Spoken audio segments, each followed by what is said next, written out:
ಕರ್ನಾಟಕದಲ್ಲಿ ಸಂಪೂರ್ಣವಾಗಿ ಕಾನೂನು ಸುವ್ಯವಸ್ಥೆ ಹಾಳಾಗೋಗ್ಬಿಟ್ಟಿದೆ. ನೋಡಿ, ರಾತ್ರಿ ಜೆ ಜೆ ನಗರದಲ್ಲಿ ಓಂ ಶಕ್ತಿ ಮಾಲಾಧಾರಿಗಳ ಮೇಲೆ ಕಲ್ಲು ತೂರಾಟ ಆಗಿದೆ. ಚಿಕ್ಕ ಮಕ್ಕಳಿಗೆ ಹಿಂದೂಗಳು ಯಾವುದೋ ಒಂದು ದೇವದ್ರದ ಒಂದು ಕಾರ್ಯಕ್ರಮ, ಒಂದು ದೇವ್ರದೊಂದು ಕಾರ್ಯಕ್ರಮ ಮಾಡ್ತಿದ್ದಾರೆ ಅಂದರೆ ಕಲ್ಲು ಹೊಡಿಬೇಕು ಅಂತ ಯಾಕೆ ಅನಿಸುತ್ತೆ ಅವರಿಗೆ? ಯಾಕೆ ಅನ್ನಿಸ್ಬೇಕು? ಅದೇ ಸಣ್ಣ ಹುಡುಗರು ಒಂದು ಈದ್ ಮೆರವಣಿಗೆ ಹೋಗುವಾಗ ಯಾಕೆ ಕಲ್ಲು ಹೊಡೆಯಲ್ಲ? ಹೌದು, ಹಿಂದೂ ಆಚರಣೆಗಳು ಮಾಡುವಾಗ ಕಲ್ಲು ಹೊಡಿಬೇಕು, ಗಲ್ವೆ ಎಬ್ಬಿಸ್ಬೇಕು ಅಂತ ಯಾರೋ ಮತಾಂಧ್ರಗಳು ಒಂದಷ್ಟು ಜನ ಈ ಸಣ್ಣ ಸಣ್ಣ ಮಕ್ಕಳಿಗೆ ತಲೆ ತುಂಬ್ತಿದ್ದಾರೆ. ಆ ಕಾರಣಕ್ಕೋಸ್ಕರ ಅವ್ರು ಕಲ್ಲು ಹೊಡಿತಿರೋದು. ಅವ್ರಿಗೇನು ಗೊತ್ತಿಲ್ಲ, ಸುಮ್ಮನೆ ಕಲ್ಲು ಹೊಡೆದಿದ್ದಾರೆ ಅಂದರೆ ಈದ್ ಮೆರವಣಿಗೆ ಮೇಲೂ ಕಲ್ಲು ಹೊಡಿಬೇಕು ಅವರು. ನೋಡಿ, ಈ ಕಾಂಗ್ರೆಸ್ ಸರ್ಕಾರ ಕರ್ನಾಟಕದಲ್ಲಿ ಅಧಿಕಾರಕ್ಕೆ ಬಂದ ಮೇಲೆ ಇವತ್ತು ಏನಾಗ್ಬಿಟ್ಟಿದೆ ಅಂದರೆ, ಎಕ್ಸ್ಪೆಷಲಿ ಬೆಂಗಳೂರು ಮತ್ತು ಮೈಸೂರಲ್ಲಿ ಫ್ಯಾಕ್ಟ್ರಿಗಳೇ ಶುರುವಾಗಿದೆ ವೀಕ್ಷಕರೇ. ಹೌದು, ಈ ಡ್ರಗ್ಸ್ನ ತಯಾರು ಮಾಡೋ ಫ್ಯಾಕ್ಟ್ರಿಗಳನ್ನೇ ಮಾಡ್ಕೊಂಡು ಇವತ್ತು ದಂಧೆನ ಮಾಡ್ತಿದ್ದಾರೆ. ಟೋಟಲ್ಲು ಕರ್ನಾಟಕದಲ್ಲಿ 4 ಕಡೆ ಈ ಡ್ರಗ್ಸ್ ಫ್ಯಾಕ್ಟ್ರಿಗಳನ್ನ ಸೀಸ್ ಮಾಡಿದ್ದಾರೆ. ಯಾರಪ್ಪ ಸೀಸ್ ಮಾಡಿದ್ದಿದ್ದು? ಏನು ನಮ್ಮ ಪೊಲೀಸ್ನವರಾ? ಖಂಡಿತ ಅಲ್ಲ. ನಮ್ಮ ಪೊಲೀಸ್ನವ್ರು ಇದನ್ನು ಸೀಸೇ ಮಾಡಲಿಲ್ಲ, ನಮ್ಮ ಪೊಲೀಸ್ನವ್ರ ಗಮನಕ್ಕೂ ಇಲ್ಲ ಇದು ಅಂತ ಸುಳ್ಳು ಹೇಳ್ತಿದೆ ಸರ್ಕಾರ. ಸುಳ್ಳು ಹೇಳ್ತಿದ್ದಾರೆ ಸರ್ಕಾರದವರು. ಇದನ್ನು ಸೀಸ್ ಮಾಡಿದವ್ರು ಬಂದು ರೈಡ್ ಮಾಡಿದವರು ಮಹಾರಾಷ್ಟ್ರ ಪೊಲೀಸವ್ರು ಬಂದು ರೈಡ್ ಮಾಡಿದ್ರು. ಪಾನ್ ಶಾಪ್ಗಳಲ್ಲಿ ಬೀಡಿ ಸಿಗರೇಟ್ ಸಿಗ್ದಂಗೆ ಇವತ್ತು ಡ್ರಗ್ಸ್ ಸಿಗ್ತಿದೆ ಬೆಂಗಳೂರು ಅಂತ ನಗರಗಳಲ್ಲಿ. ಹೌದು ವೀಕ್ಷಕರೇ, ಖಂಡಲ್ಲಿ ಇವತ್ತು ಡ್ರಗ್ಸ್ ಸಿಗ್ತಿದೆ. ಕಾಲೇಜ್ ಕ್ಯಾಂಪಸ್ಗಳವರೆಗೂ ಹೋಗ್ತಾ ಇದೆ ಡ್ರಗ್ಸು. ಸ್ಕೂಲ್ಗಳ ಹತ್ರ ಡ್ರಗ್ಸ್ ತೊಗೊಂಡು ಹೋಗ್ತಿದ್ದಾರೆ ಮಾರಾಟ ಮಾಡೋದಕ್ಕೆ. ಈ ಮಟ್ಟದಲ್ಲಿ ಇವತ್ತು ಡ್ರಗ್ಸ್ ದಂಧೆಗಳು ನಡೀತಿದ್ರೆ ಸರ್ಕಾರ ಸಂಪೂರ್ಣವಾಗಿ ವಿಫಲವಾಗಿ ಕೂತಿದೆ. ಆ ಲೋಕಲ್ MLA ಇದ್ದಾರಲ್ವಾ, ಆ ಕಾಂಗ್ರೆಸ್ನ MLA, ಆ MLA ಏನು ಹೇಳ್ತಾರೆ? ಬೆಂಕಿ ಹಚ್ಚುತ್ತೀನಿ ಅಂತ ಹೇಳಿ ಹೇಳಿಕೆಯನ್ನು ಕೊಡ್ತಾರೆ. ಅಂತ ಒಂದು ಹೇಳಿಕೆ ಮಾಡಿರೋ MLA ಮೇಲೆ ಇದುವರೆಗೂ ಕ್ರಮ ಇಲ್ಲ. ಹಾಗಾದ್ರೆ ಅರೆಸ್ಟ್ ಮಾಡಿರೋದು ಯಾರನ್ನ? ಇವರಿಬ್ಬರು ದೊಂಬರಾಟ ನೋಡೋಕೆ ಬಂದಿದ್ದಲ್ಲ ಅಮಾಯಕರಲ್ಲಿ. ಎಲ್ಲ ಹೋಗ್ತಿದ್ದವರು, ದಾರಿನಲ್ಲಿ ಹೋಗ್ತಿದ್ದವರು, ಇಲ್ಲಿ ಏನೋ ಆಗ್ತಿದೆಯಲ್ಲ ಅಂತ ಬಂದು ನಿಂತ್ಕೊಂಡು ನೋಡೋಕೆ ಬಂದಿದ್ದಂಥ ಒಂದು 10 ಜನರದು ಫೋಟೋಗಳಲ್ಲಿ ಚೆಕ್ ಮಾಡಿ ಅವ್ರನ್ನ ಅರೆಸ್ಟ್ ಮಾಡಿ ಇವತ್ತು ಪೊಲೀಸ್ನವರು ಹೊರಗಡೆ ಬಿಟ್ಟಿದ್ದಾರೆ. ಪರಮೇಶ್ವರ್ ಅವರೇ, ಇದಾ ವ್ಯವಸ್ಥೆ? ಹೇಳಿ, ಇದಾ ವ್ಯವಸ್ಥೆ?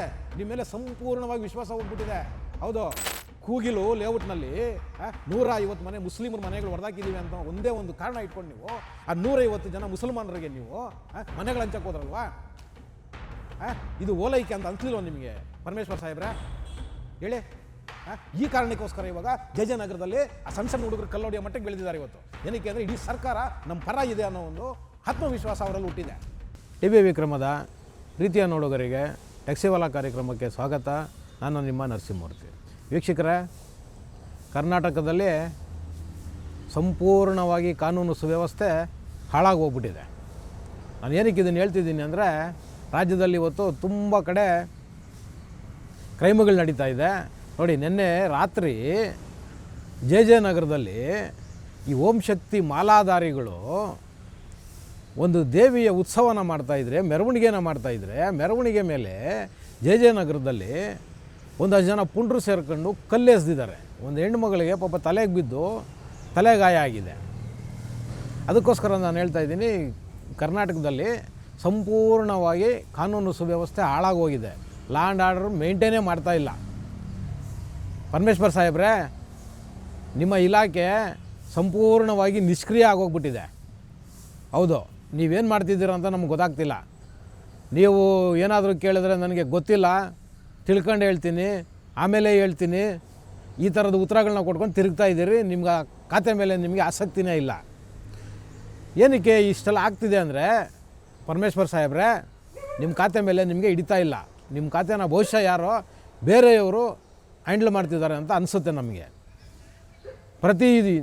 ಪ್ರತಿ ದಿವಸನೂ ಕೂಡ ಕರ್ನಾಟಕದಲ್ಲಿ ಕೊಲೆಗಳಾಗ್ತಿದೆ, ದರೋಡೆಗಳಾಗ್ತಿದೆ, ಗಲಭೆಗಳಾಗ್ತಿದೆ. ನೀವು ಯಾವುದ್ರ ಕಡೆಯೂ ಕೂಡ ಗಮನ ಕೊಡ್ತಾ ಇಲ್ಲ. ನೀವು ಏನಾದರೂ ಮುಖ್ಯಮಂತ್ರಿ ಸೀಟ್ ಮೇಲೆ ಏನಾದರೂ ಕಣ್ಣಿಟ್ಕೊಂಡು ಅದರ ಒಂದು ಪ್ರಯತ್ನದಲ್ಲಿ ಏನಾದರೂ ಇದ್ದೀರಾ ಅಂತ ನಮಗೆ ಅನುಮಾನ ಬರ್ತಿದೆ. ನೋಡಿ, ರಾತ್ರಿ ಜೆ ಜೆ ನಗರದಲ್ಲಿ ಓಂ ಶಕ್ತಿ ಮಾಲಾಧಾರಿಗಳ ಮೇಲೆ ಕಲ್ಲು ತೂರಾಟ ಆಗಿದೆ. ಈಗ ನಾವು ನೋಡ್ತಾ ಇದ್ದೀವಿ, ಪತ್ರಿಕೆಗಳಲ್ಲಿ ಈಗಾಗಲೇ ಬರ್ತಿದೆ. ಏನು, ಯಾರೋ ಚಿಕ್ಕ ಹುಡುಗರು ಹೊಡೆದಿದ್ದಾರೆ, ಸಣ್ಣ ಮಕ್ಕಳು, ಅವ್ರಿಗೇನೋ ಗೊತ್ತಿಲ್ಲ ಅಂತ ಹೇಳ್ಬಿಟ್ಟು ಪೇಪರ್ಗಳೆಲ್ಲ ಬರ್ತಿದೆ. ನಾನು ಹೇಳೋದು, ಚಿಕ್ಕ ಮಕ್ಕಳಿಗೆ ಹಿಂದೂಗಳು ಯಾವುದೋ ಒಂದು ದೇವದ್ರದ ಒಂದು ಕಾರ್ಯಕ್ರಮ, ಒಂದು ದೇವ್ರದೊಂದು ಕಾರ್ಯಕ್ರಮ ಮಾಡ್ತಿದ್ದಾರೆ ಅಂದರೆ ಕಲ್ಲು ಹೊಡಿಬೇಕು ಅಂತ ಯಾಕೆ ಅನಿಸುತ್ತೆ ಅವರಿಗೆ? ಯಾಕೆ ಅನ್ನಿಸ್ಬೇಕು? ಅದೇ ಸಣ್ಣ ಹುಡುಗರು ಒಂದು ಈದ್ ಮೆರವಣಿಗೆ ಹೋಗೋವಾಗ ಯಾಕೆ ಕಲ್ಲು ಹೊಡೆಯಲ್ಲ? ಈಗ ಅವ್ರು ಸಣ್ಣ ಹುಡುಗರು ಅಂದರೆ ಇಬ್ಬರು 2 ಕಡೆ ಕಲ್ಲು ಹೊಡಿಬೇಕಲ್ವಾ? ಅವ್ರ ಮನಸ್ಥಿತಿ ಅದಲ್ಲ, ಮನಸ್ಥಿತಿನೇ ಬೇರೆ. ಏನಕ್ಕೆ ಅಂದರೆ, ಯಾರೋ ಮತ ಅಂದರು ಅವ್ರ ತಲೆಯಲ್ಲಿ ತುಂಬ್ತಿದ್ದಾರೆ. ಹೌದು, ಹಿಂದೂ ಆಚರಣೆಗಳು ಮಾಡೋವಾಗ ಕಲ್ಲೊಡಿಬೇಕು, ಗಲ್ಬೆ ಎಬ್ಬಿಸ್ಬೇಕು ಅಂತ ಯಾರೋ ಮತಾಂಧರುಗಳು ಒಂದಷ್ಟು ಜನ ಈ ಸಣ್ಣ ಸಣ್ಣ ಮಕ್ಕಳಿಗೆ ತಲೆಗೆ ತುಂಬ್ತಿದ್ದಾರೆ. ಆ ಕಾರಣಕ್ಕೋಸ್ಕರ ಅವ್ರು ಕಲ್ಲೊಡಿತಿರೋದು. ಅವ್ರಿಗೇನು ಗೊತ್ತಿಲ್ಲ, ಸುಮ್ಮನೆ ಕಲ್ಲೊಡೆದಿದ್ದಾರೆ ಅಂದರೆ ಈದ್ ಮೆರವಣಿಗೆ ಮೇಲೂ ಕಲ್ಲೊಡಿಬೇಕು ಅವರು. ಯಾಕೆ ಬರೀ ಓಂ ಶಕ್ತಿ ಮಾಲಾಧಾರಿಗಳ ಮೆರವಣಿಗೆ ಮೇಲೇ ಕಲ್ಲೊಡಿಬೇಕು? ಹಂಗೇನಿಲ್ಲ. ಇದು ಉದ್ದೇಶಪೂರ್ವಕವಾಗಿ ಬೇಕಂತಲೇ ಮಾಡಿಸೋದು. ಏನಕ್ಕೆ ಅಂದರೆ ನೋಡಿ, ಇದರಲ್ಲಿ ವಯಸ್ಸಿಗೆ ಬಂದಿರೋ ಯುವಕರು, 18 ವರ್ಷ ಮೇಲೆ ಇರೋ ಯುವಕರ ಕೈನಲ್ಲಿ ಏನಾದರೂ ಇಂಥ ಕೆಲಸಗಳನ್ನ ಮಾಡಿಸಿದ್ರೆ ಅವ್ರ ಮೇಲೆ ಕೇಸ್ಗಳಾಗ್ತವೆ. ಅದ್ರ ಪರಿಣಾಮಗಳನ್ನ ಅವ್ರು ಎದುರಿಸ್ಬೇಕಾಗತ್ತೆ. ಆದರೆ ಈ ಸಣ್ಣ ಮಕ್ಕಳು, ಇನ್ನೂ 18ಕ್ಕಿಂತ ಕೆಳಗಡೆ ಇರೋ ಮಕ್ಕಳ ಕೈನಲ್ಲಿ ಓಡಿಸಿದ್ರೆ ಚೆನ್ನಾಗಿ ಇವರು ಸಮರ್ಥನೆ ಮಾಡ್ಕೋಬೋದು. ಏನೋ ಚಿಕ್ಕ ಮಕ್ಕಳವರು ಗೊತ್ತಾಗಿಲ್ಲ ಈ ಥರ ಹೇಳ್ಕೊಬೋದು, ಕಾನೂನಿಂದ ಬೇಗ ತಪ್ಪಿಸ್ಕೊಳ್ಬೋದು. ಆ ಕಾರಣಕ್ಕೆ ಈಗ ಬಹುಶಃ ಈ ಪುಂಡ್ರುಗಳು ಏನೋ ಒಂದು ಹೊಸ ತಂತ್ರಗಾರಿಕೆನ ಯೂಸ್ ಮಾಡ್ಕೊತಿದ್ದಾರೆ ಅಂತ ಅನಿಸುತ್ತೆ. ಇದು ಸದ್ಯಕ್ಕೇನು ದೊಡ್ಡ ಮಟ್ಟದಲ್ಲಿ ಆಗಿಲ್ಲ, ಅಲ್ಲಲ್ಗೇ ಏನೋ ಸಮಾಧಾನ ಮಾಡಿ ನಿಂತೋಗಿದೆ. ಪರಮೇಶ್ವರ್ ಸಾಹೇಬ್ರೆ, ಇದು ಇಷ್ಟೇ ಅಲ್ಲ ನೋಡಿ. ಹಿಂದೆ ಎಲ್ಲ ನಾವು ಕರ್ನಾಟಕದಲ್ಲಿ ನೋಡ್ತಾ ಇದ್ವಿ, ಡ್ರಗ್ ಪೆಡ್ಲರ್ಸು ಎಲ್ಲಿಂದನೋ ಡ್ರಗ್ಸ್ ತೊಗೊಂಬರ್ತಾಯಿದ್ರು.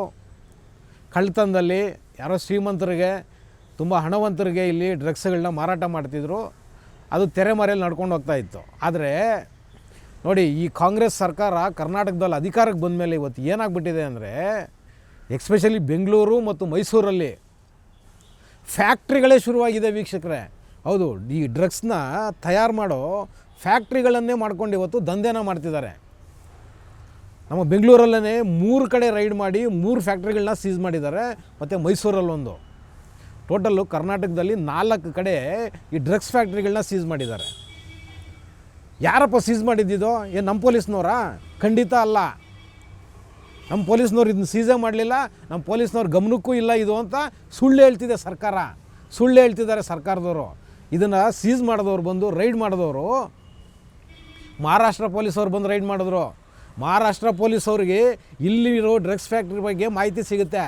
ಆದರೆ ಇಲ್ಲಿ ಡ್ರಗ್ಸ್ ಫ್ಯಾಕ್ಟ್ರಿ ಪಕ್ಕದಲ್ಲಿ ಅಥವಾ ಅದೇ ಒಂದು ಏರಿಯಾದಲ್ಲಿರೋ ಪೊಲೀಸರಿಗೆ ಮಾಹಿತಿ ಇಲ್ಲ ಅಂದರೆ ಇದನ್ನು ಯಾರಾದರೂ ನಂಬ್ತಾರ ವೀಕ್ಷಕರೇ ಹೇಳಿ? ನಂಬೋಕ್ಕಾಗತ್ತಾ? ಸಾಧ್ಯನೇ ಇಲ್ಲ ಇದನ್ನು ನಂಬೋದಕ್ಕೆ. ಪೊಲೀಸರಿಗೂ ಗೊತ್ತಿದೆ, ಸರ್ಕಾರಕ್ಕೂ ಗೊತ್ತಿದೆ. ಇವರೆಲ್ಲನೂ ಏನಂದರೆ, ಇವಾಗ ನೋಡಿ ಏನು ಸಮಸ್ಯೆ ಆಗಿದೆ ಕರ್ನಾಟಕದಲ್ಲಿ.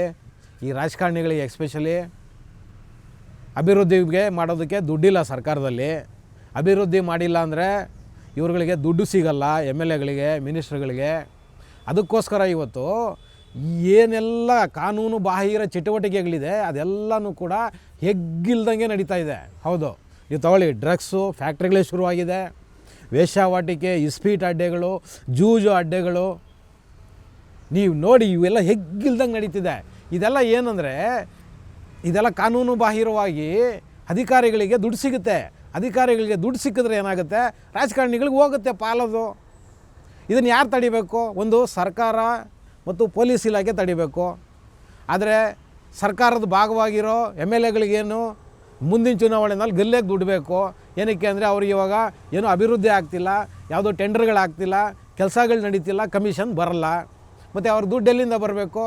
ಈ ಥರ ಕಾನೂನು ಬಾಹಿರವಾಗಿರೋ ಚಟುವಟಿಕೆಗಳಿಗೆ ಬೆಂಬಲ ಕೊಡೋದು, ಆ ಮುಖಾಂತರ ದುಡ್ಡನ್ನು ಮಾಡೋದು. ಇದು ಇವತ್ತು ಕರ್ನಾಟಕದಾದ್ಯಂತ ನಾವು ಕಣ್ಣಿಗೆ ಕಾಣ್ತಾ ಇದ್ದೀವಿ.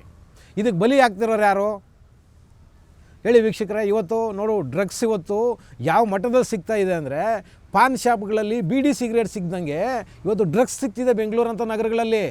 ಹೌದು ವೀಕ್ಷಕರೇ, ಕಂಡಲ್ಲಿ ಇವತ್ತು ಡ್ರಗ್ಸ್ ಸಿಗ್ತಿದೆ. ಕಾಲೇಜ್ ಕ್ಯಾಂಪಸ್ಗಳವರೆಗೂ ಹೋಗ್ತಾ ಇದೆ ಡ್ರಗ್ಸು. ಸ್ಕೂಲ್ಗಳ ಹತ್ರ ಡ್ರಗ್ಸ್ ತೊಗೊಂಡು ಹೋಗ್ತಿದ್ದಾರೆ ಮಾರಾಟ ಮಾಡೋದಕ್ಕೆ. ಈ ಮಟ್ಟದಲ್ಲಿ ಇವತ್ತು ಡ್ರಗ್ಸ್ ದಂಧೆಗಳು ನಡೀತಿದ್ರೆ ಸರ್ಕಾರ ಸಂಪೂರ್ಣವಾಗಿ ವಿಫಲವಾಗಿ ಕೂತಿದೆ. ಹೌದು, ಸಂಪೂರ್ಣವಾಗಿ ವಿಫಲವಾಗಿ ಕೂತಿದೆ. ಇವ್ರದ್ದು ಏನು 5-6 ತಿಂಗಳಿಂದ ಒಂದೇ ಚರ್ಚೆ ಇವ್ರದ್ದು, ಮುಖ್ಯಮಂತ್ರಿ ಬದಲಾವಣೆ, ಬರೀ ಸೀಟಿಗೆ ಗುದ್ದಾಟ. ಇದನ್ನು ಮಾಡ್ಕೊಂಡು ಇವತ್ತು ಕಾನೂನು ಸುವ್ಯವಸ್ಥೆ ಸಂಪೂರ್ಣವಾಗಿ ಸತ್ತೋಗಿದೆ. ಪೊಲೀಸ್ನವ್ರನ್ನ ಸಂಪೂರ್ಣವಾಗಿ ಇವರು ಮಟ್ಟ ಹಾಕ್ಬಿಟ್ಟಿದ್ದಾರೆ. ಪೊಲೀಸವ್ರಿಗೆ ಯಾವ ಅಧಿಕಾರನೂ ಇಲ್ಲ. ಅವ್ರು ಏನಾದರೂ ಒಂದು FIR ಆಗಬೇಕಂದ್ರೆ ಲೋಕಲ್ MLAನ ಕೇಳಬೇಕು, ಇಲ್ಲ ಮಿನಿಸ್ಟ್ರನ್ನ ಕೇಳಬೇಕು, ಇಲ್ಲ ಉಸ್ತುವಾರಿಗಳನ್ನ ಕೇಳಬೇಕು.